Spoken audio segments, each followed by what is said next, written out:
రచ్చ రవణ కమాన్ తమ్ముడు లవ్ యూరా. నువ్వు అప్పటి నుంచి కలిసి మా విష్ణుప్రియని చూసి ఇంతమంది ఉన్న విష్ణుప్రియకు క్లోజ్ వేసి నిండుగా చూసిన తమ్ముడు, నీ ప్రేమ నాకు అర్థమైందిరా. నిజంగా నీకు ఒక ఫోటో కూడా ఇప్పిస్తారా నువ్వు వస్తే మాత్రం? నేను ఇప్పిస్తారా నిజంగా? ఆయన ఆల్రెడీ సబ్స్క్రైబర్, ఫోటో అక్కర్లేదు. Thank you. నైస్.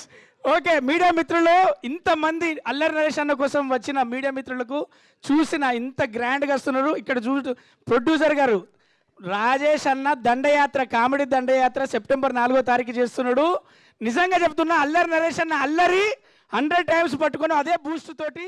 నిజంగా చెప్తున్నా, నేను ఒక కమెడియన్గా చెప్తున్నా, ఈ సినిమాలో వెన్నెల కిషోర్ అన్న, పెద్ద నరేష్ అన్న, చిన్న నరేష్ అన్న వీళ్ళందరితో పాటు నాకు కూడా ఒక అవకాశం. కానీ ఇక్కడ రంగు, రుచి, చిక్కదనం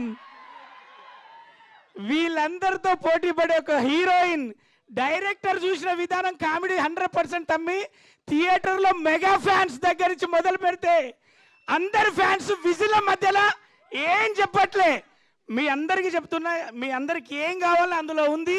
ఇక్కడి నుంచి అక్కడి దాకా ఏమేం కావాలో బాగా రాశాడు, బాగా అందించాడు. అరే మీ ticket rum, ROM rum, rum కిక్కిచ్చినంత రమ్ ఇస్తుందిరా Rambha Urvashi Menaka 100%. Thank you so much. September 4 ఒకసారి ముందుకు రండి రా, మీ ముగ్గురు మీ ముందు రండి రా. 3 people కమ్రా మేనక చెప్పురా. అరే ఒకసారి హాయ్ చెప్పండి అందరికి అక్కడ లాస్ట్ బెంచెస్. అదిరా రంగు, రుచి, చిక్కదనం, రచ్చరవి. అబ్బా థ్యాంక్ యూ. కాదు, వాళ్ళకి హాయ్ చెప్పించడం కోసం కాదు, మధ్యలో మీరు నిల్చొని ఫోటో దిగడం కోసం. మాకు అర్థమైంది కాదు. ఓకే, సో ఒకవేళ మీకు కనుక ఆ చక్రం దొరికితే, ఆ మాయా చక్రం, మీరేం కోరుకుంటారు? నేను చచ్చిపోకుండా టాలీవుడ్లోనే బతికుండాలని కోరుకుంటా. నాకేం లేదు నాయన, మీ అందరితో ఉండాలనే కోరుకుంటా. బతికినా చచ్చినా సినిమే, నాకు ఇంకోటి లేదు. Thank you so much.